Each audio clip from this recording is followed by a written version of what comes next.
আরেকটা কিতাব বলা হয় তাকদীর, তাকদীরকেও কিতাব বলা হয়। তাকদীরের আরেক নাম কিতাব। আল্লাহ পাক বলছেন সবকিছু আমি ফি কিতাবিন মুবিন, সুস্পষ্ট কিতাবে লিখে রেখেছি।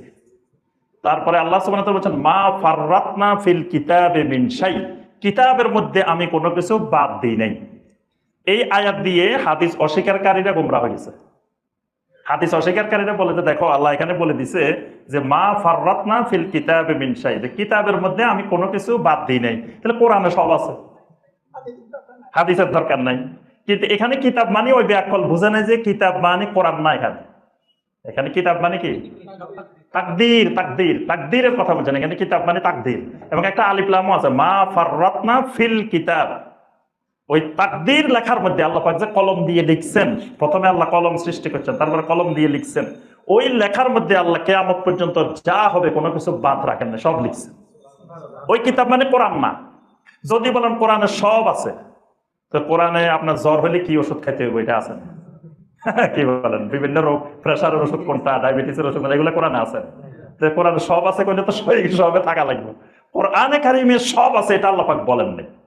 এই জন্য কোরআনে কারিম বুঝতে হলে নবী সাল্লাল্লাহু আলাইহি ওয়াসাল্লামের হাদিস দিয়ে বুঝতে হবে, কোরআনে কারিম বুঝতে হলে আরবি ভাষা দিয়ে বুঝতে হবে, কোরআনে কারিম বুঝতে হলে সাহাবায়ে কেরামের কাউল দিয়ে বুঝতে হবে। নিজে নিজে আপনি আরবি ভাষা জানলেও বোঝা যাবে না। আজকে একজন আসি আমাকে বলতেছে জুমার নামাজের পরে প্রথম শব্দ শুনি আমি বুঝে গেছি, আমাকে এসে বলতেছে খতিব সাহেব একটা কথা আছে। তো জি বলেন কথা। তো আমার পরিচয় দিল উনি মালয়েশিয়া একটা ইউনিভার্সিটিতে পিএইচডি করতেছেন, মাশাআল্লাহ ভালো কথা, বড় আলেম। আমি তো খুশি। আমার বলতেছে আপনি যে বলছেন যে আল্লাহ পাক প্রথম 50 ওয়াক্ত সালাত ফরজ করছেন, এই কথা ঠিক না। সুন্দর কথা।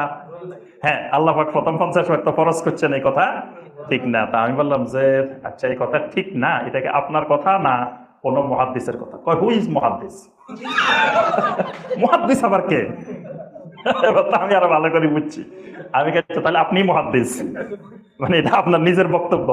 এখন আমার নিজের বক্তব্য, এটা কোনো মুহাদ্দিস তুহাদ্দিস লাগবে না, এটা আমার নিজের বক্তব্য। আচ্ছা আমি বললাম আচ্ছা ঠিক আছে, এতদিন পর্যন্ত আমি জানি যে সহিহ আল বুখারীর মধ্যে কোনো দঈফ জাল হাদিস নাই। তো এই হাদিস তো বুখারীর মধ্যে আসছে যে 50 ওয়াক্ত আল্লাহ পাক ফরজ করছে।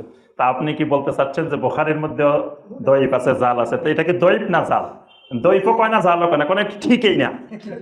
আচ্ছা, তা আমি বললাম যে এটা ঠিক না কেন, কারণ কি? কয় এটা কোরআনের বিপরীত। এবার শুনেন আমি আপনারা যুক্তি দিই। তা আমি বললাম যে না, আমি যুক্তি দিই, ইসলাম বুঝি না, এটা আমার নীতিমালা না, আমি কোনো যুক্তি শুনি না। এবং যুগে যুগে মুহাদ্দিসিনেরা বলছে যেই কিতাবের মধ্যে যুক্তিবিদ্যা লেখা আছে ওই কিতাবের পাতা দিয়ে ইস্তেনজা করা যায়।